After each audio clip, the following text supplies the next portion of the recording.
한 교회에서 있었던 일입니다. 세 가족이 교회를 등록하고 주일 예배를 참석했습니다.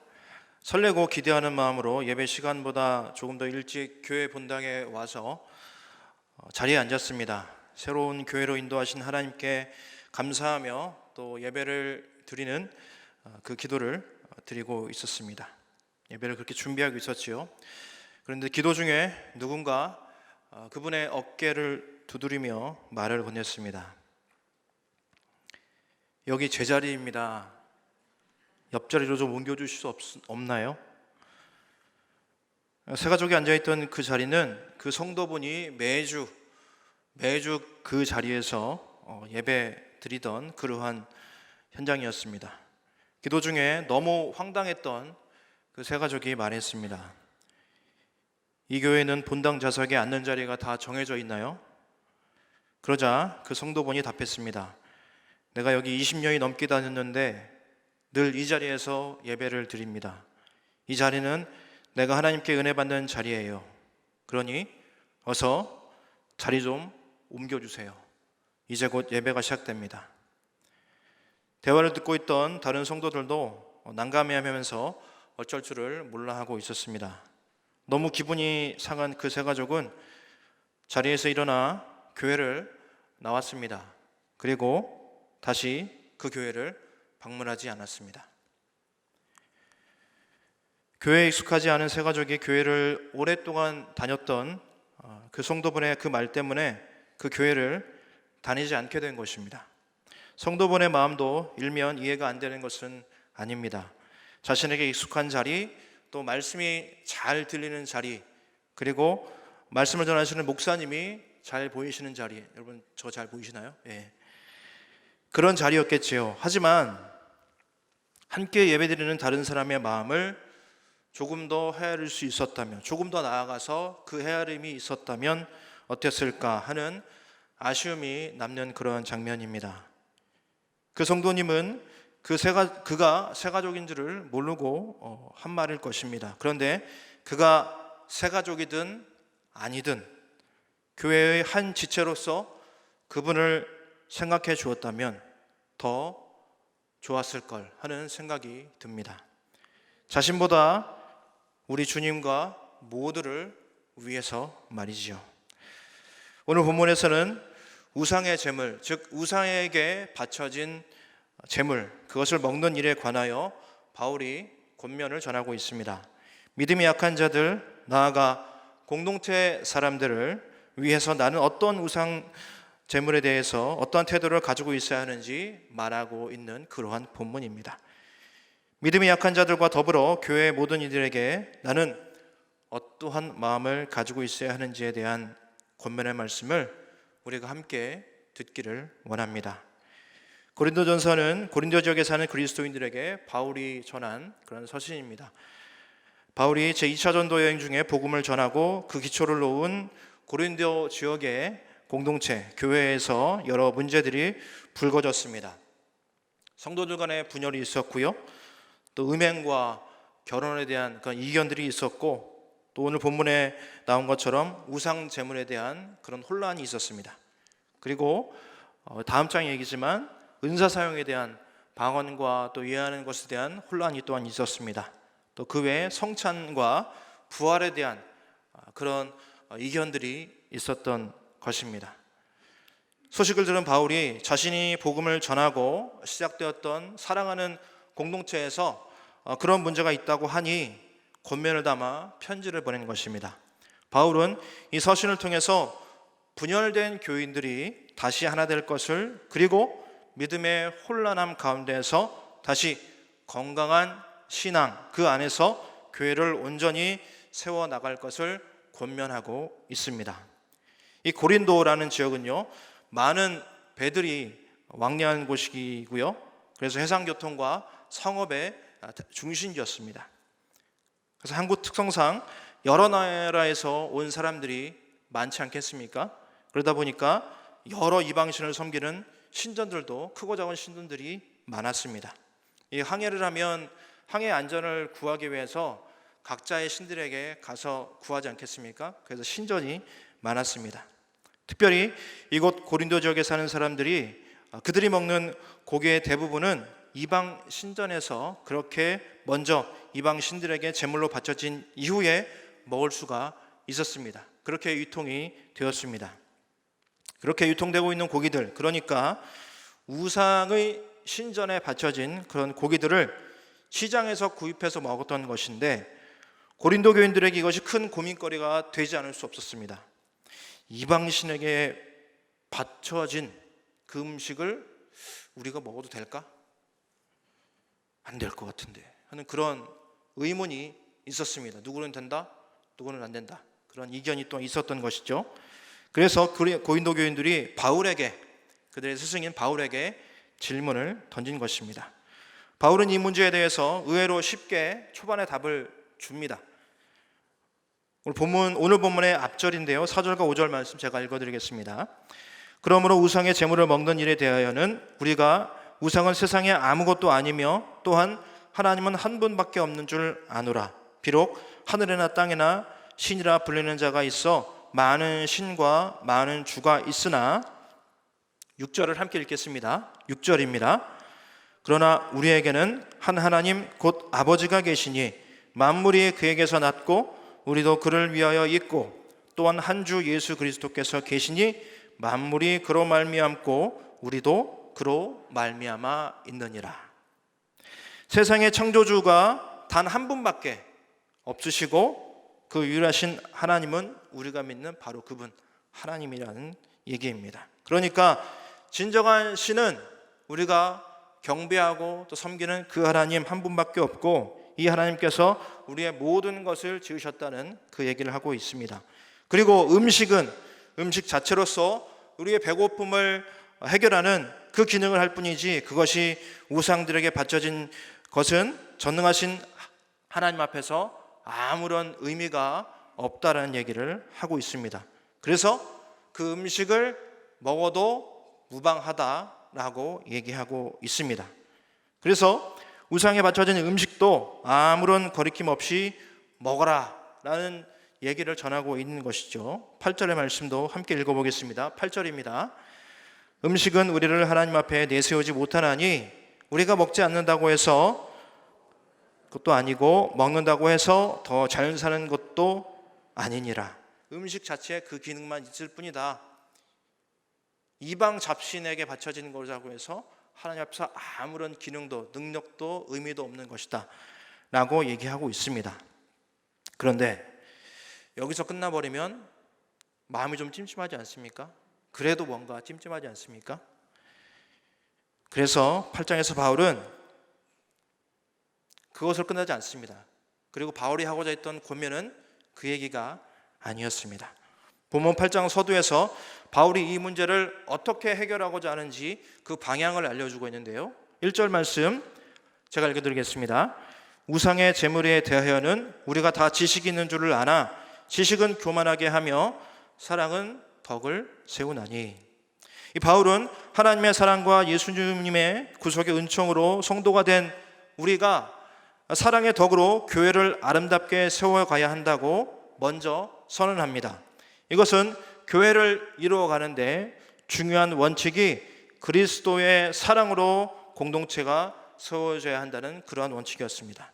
그리고 이것에 준하여서 나의 마음과 나의 행동이 교회를 아름답게 세워갈 수 있을지 먼저 생각해 보아야 한다라는 얘기입니다. 참 중요한 고민이 아닐 수 없습니다.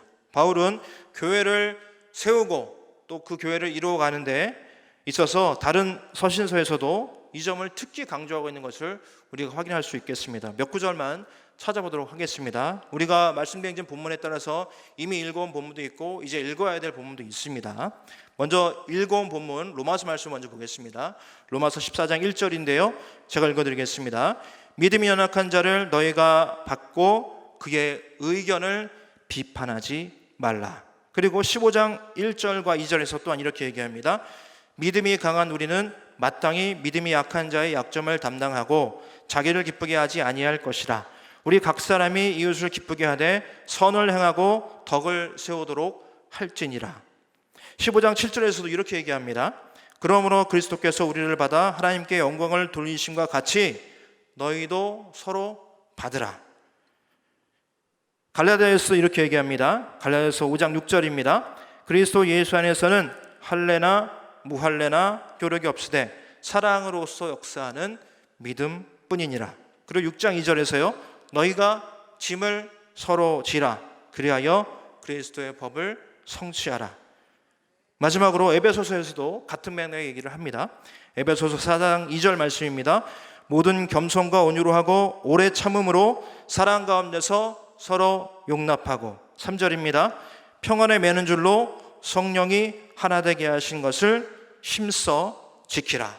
이렇게 얘기하고 있습니다. 바울의 이러한 맥락의 권면이요, 오늘 본문 9절에서도 이어지고 있습니다. 9절 말씀 함께 읽어보도록 하겠습니다.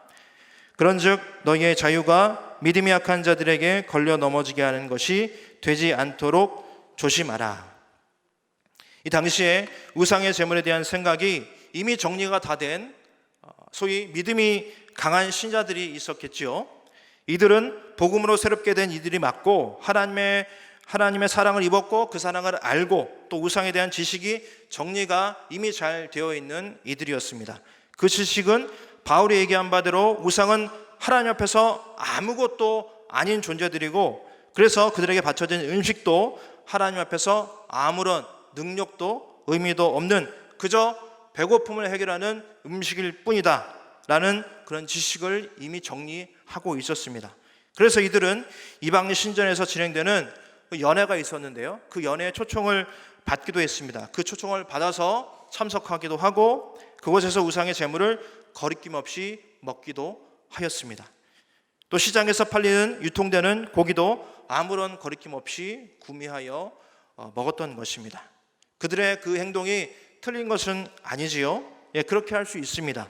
다만 바울의 권면은 그러한 개인의 자유가 믿음이 연약한 자들의 마음을 혼란스럽게 하여서 그들을 하나님에게서 다시 멀어지게도 할 수 있음을 염려하는 권면인 것입니다.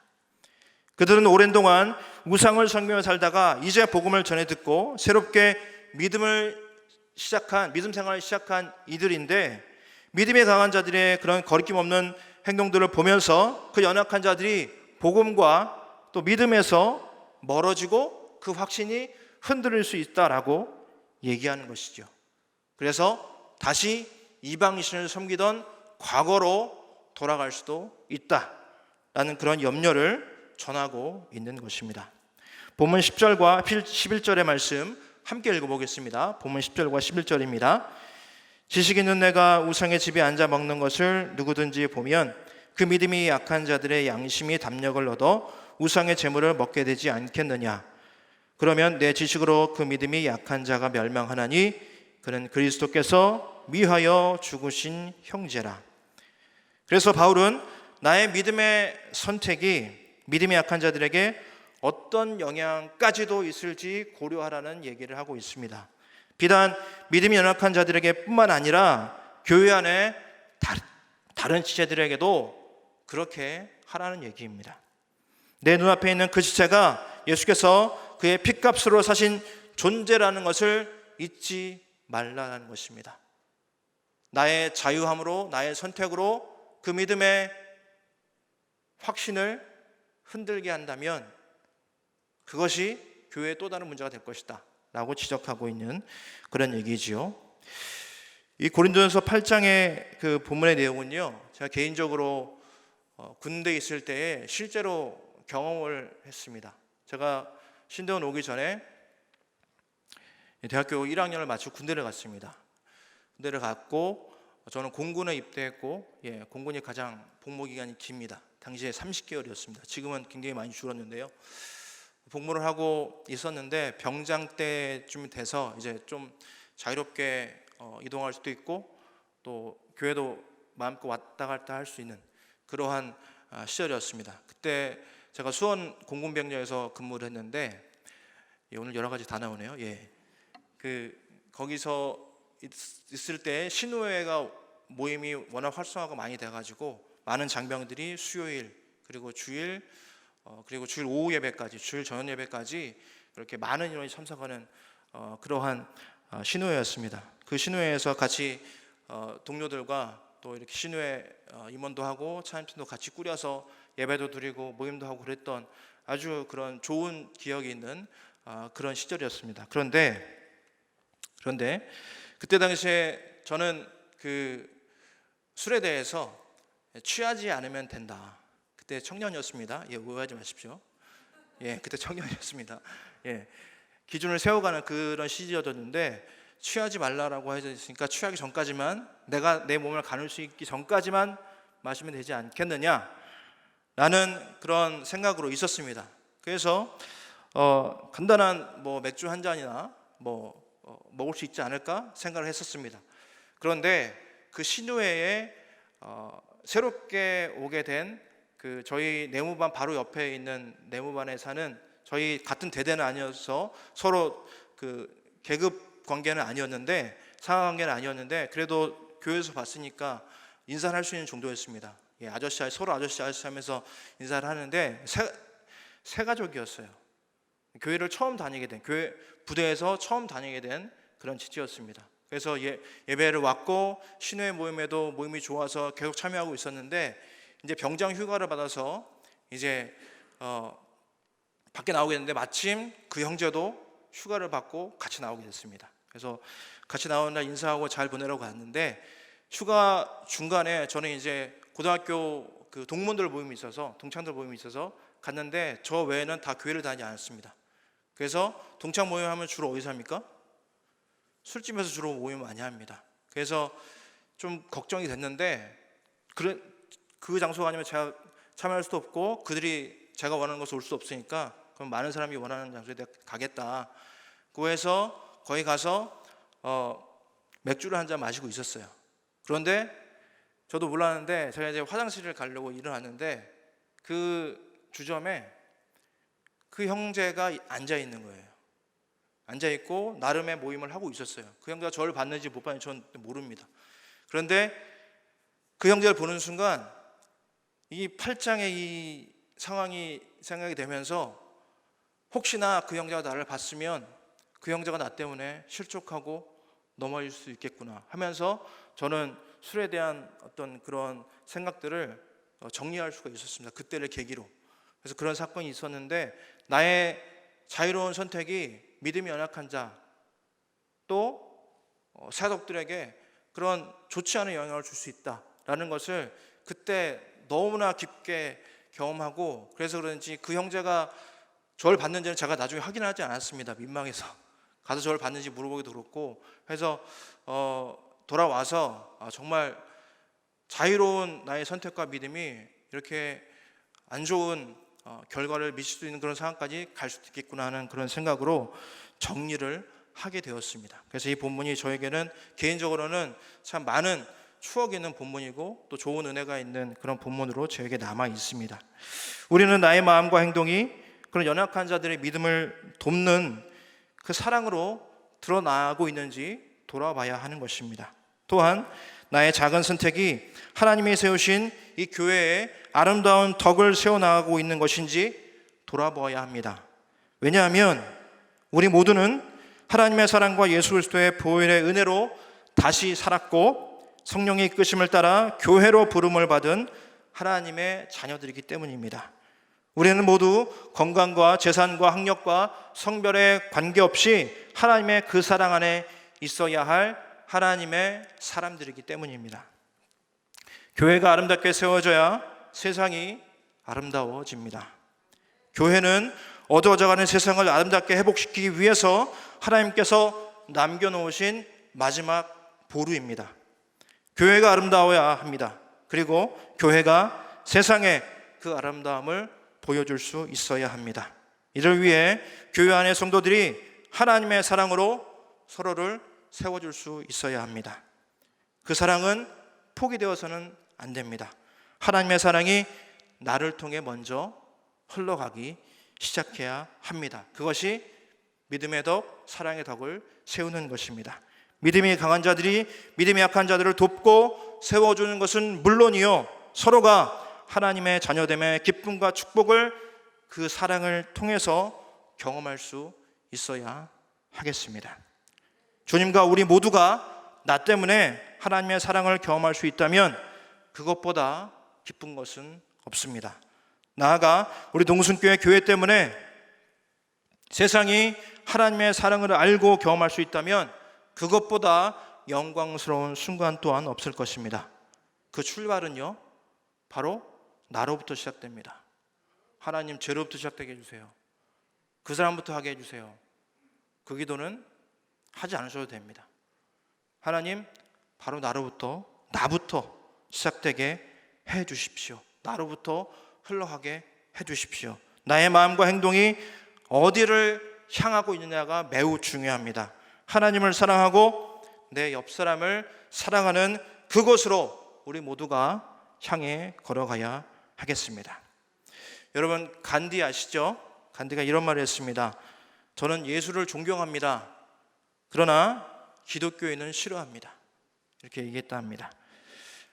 왜 그러냐면 힌두교인이었던 간디가 학생 시절에 어렸을 때 성경을 진지하게 읽고서 기독교로 개종할 것을 고려했었다고 합니다. 그는 예수님의 가르침 속에 인도 사람들을 차별했던 그런 제도가 있죠. 카스트 제도가 있지 않습니까? 그 계급제에 대한 해결책이 있으리라 굳게 확신했습니다. 그래서 그는 어느 주일 각각 교회에 찾아가서 예배를 드리고 그 교회 목사님께, 교육자에게 기독교인이 되는 방법에 대해서, 어떻게 살아가야 하는지에 대해서 물어보려고 작정했습니다.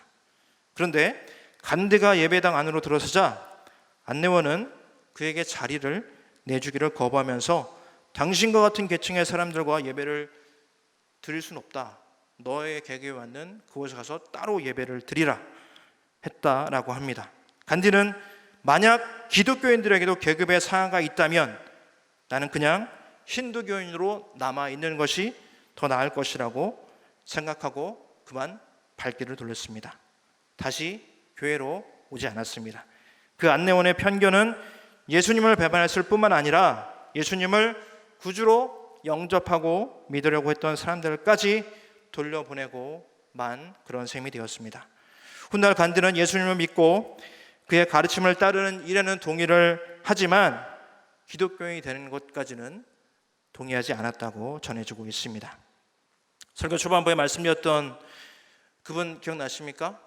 새가족에게 자리를 양보해달라 얘기했던 그 성도님, 그리고 간디를 교회 밖으로 나가게 한 방금 전에 그 안내원의 모습 때문에 우리 교회가 어떻게 보여주고 있는지 우리 한번 깊이 생각해 보아야 할 것입니다. 그리고 그 모습은 내 모습이 아닌지, 나는 그렇게 하고 있는지 아닌지 우리 돌아볼 수 있어야 하겠습니다. 내 앞뒤에 그리고 옆에 있는 지체들 있지 않습니까? 지금 이 자리에 있는 지체들도 그렇지만 이 자리는 없지만 나를 둘러싸고 있는 우리 교회 안에 있는 지체들, 한 교회된 지체들 모두가 하나님의 사랑과 예수님의 구속의 은총과 성령님의 인도하심으로 살아가는 하나님의 사랑받는 자녀인 것을 잊지 마시기 바랍니다. 여러분, 혹시 내 옆에 있는 사람, 내 주변에 있는 그 사람, 내 생각나는 그 사람 아무것도 아닌 사람처럼 보이고 느껴질 수도 있어요. 그러나 하나님 안에서 그 사람은요, 모든 것을 할 수 있는 사람입니다. 그 사람을 무시하지 마시기 바랍니다. 그 사람이 어떻든, 그 사람이 어떤 성품을 가졌든, 어떠한 상황으로 어떠한 신분의 사람이건 그 사람을 통해 하나님은 모든 것을 할 수 있는 사람인 것입니다. 말씀을 마치기 전에 이제 추석이 다가오기 때문에 추석과 관련하여서 오늘 본문과 밀접하게 연결이 되는 그분을 한번 언급드리고 말씀 마치려고 합니다. 바로 제사인데요. 제사를 많이 드리지 않습니까? 우리 그 친척들이 교회를 다니지 않는 경우 제사를 드리고 참석하고 또 그저 배석해 있는 경우가 많이 있을 텐데요. 이런 질문도 있을 수가 있겠지요. 목사님, 제사상에 차려진 음식 먹어도 되나요? 그런 질문 있을 수 있지 않겠습니까? 여러분, 어떻게 될까요? 제사상에 차려진 음식 드십시오. 네, 드십시오. 거리낌 없이 드시고, 그 음식은 귀신에게 드려진 음식이라고 말을 하지만 아무것도 아닙니다. 그저 음식입니다. 다만 내가 먹고 그 가운데 함께 교회 다니지 않은 가족들과 함께 교제하는 그것이 더 중요합니다. 그리고 혹시나 그 자리에 아직 믿음 생활을 시작한 지 얼마 안 된 친척이 있다면 그분에게 설명해 주십시오. 이 음식은 어떤 의미가 있는 건데, 하나님 앞에 아무런 의미가 없는 것인데, 나처럼 하나님의 사람이 되게 하기 위해서, 나의 가족들을 위해서 함께 그 자리에 동참하는 것, 그것 하나님이 기뻐하시는 것이라고 하면서 그 자리에 함께 가주시기 바랍니다. 그리고 더불어, 이것은 음식에 관련된 것은 아니지만, 이제 추석에 다가와서 여러 조카들도 만나고 또 형제분들 만나지 않습니까? 특별히 이제 요즘 결혼도 많이 늦어지고 취업이 안 되고 있는 청년들에게, 청년의 나이대에 있는 그런 조카들에게 만나는 사람 있어? 물어보시지 마십시오. 취업은 됐어? 어떻게 되고 있어? 어이구 어떻게 하지 마시고 말없이 어깨를 토닥여 주십시오. 수고한다고. 그리고 10만 원짜리 한 잔 주십시오. 그게 표현입니다. 그걸로 다 전해집니다. 10만 원이 없다면 꼭 10만 원은 그냥 상징적인 것입니다. 밥을 한 끼 사주든지, 오히려 말없이 내가 너를 응원한다, 그 메시지를 우리 믿음의 사람들이 먼저 전할 수 있다면 더 즐거운 한가위 되지 않겠습니까? 또 그러한 마음으로 한가위를 잘 보낼 수 있으면 좋겠습니다. 말씀을 정리하겠습니다. 고린도전서 8장은 당시 이방 신전에 바쳐진 제물을 그리스도인들이 먹어야 하는지 말아야 하는지에 대한 문제를 다루고 있다고 말씀드렸습니다. 우리는 이 8장의 말씀을 보면서 이 교회를 아름답게 세워가는 하나님의 사랑의 덕을 어떻게 세워야 할지 들었습니다. 그것은 나의 마음과 행동이 미칠 영향은 어떠한 것이고, 그것이 믿음이 연약한 자들을 포함하여서 공동체의 사람들에게 어떠한 영향이 있을지 살펴보아야 합니다. 나의 거리낌 없는 말과 행동이 다른 성도들을 믿음으로 혼란하게 하거나 실족하게 하는 것은 아닌지 돌아보아야 한다는 얘기입니다. 그것은 하나님의 교회를 세워나가는 사랑의 덕은 아니기 때문입니다. 내 안에서 하나님의 사랑으로 시작된 것만이 교회를 아름답게 세워갈 수 있습니다. 주님과 우리의 모두의 기쁨을 위하여, 그리고 교회를 통해 영광 받으실 우리 하나님을 위하여서 오늘 나를 한 번 더 살피고 더욱 하나님으로 성숙해가는 동숭의 우리 모든 교우들 되시기를, 그리고 즐거운 한가위 되시기를 주님의 이름으로 축복합니다. 기도하겠습니다. 사랑의 하나님, 귀한 말씀 주시니 감사합니다. 나에게 주신 그 하나님의 사랑의 덕으로 우리 교회를, 우리의 가정을, 우리의 모든 것을 아름답게 세워가는 우리 모두가 되게 하여 주시옵소서. 예수님의 이름으로 기도드리옵나이다. 아멘.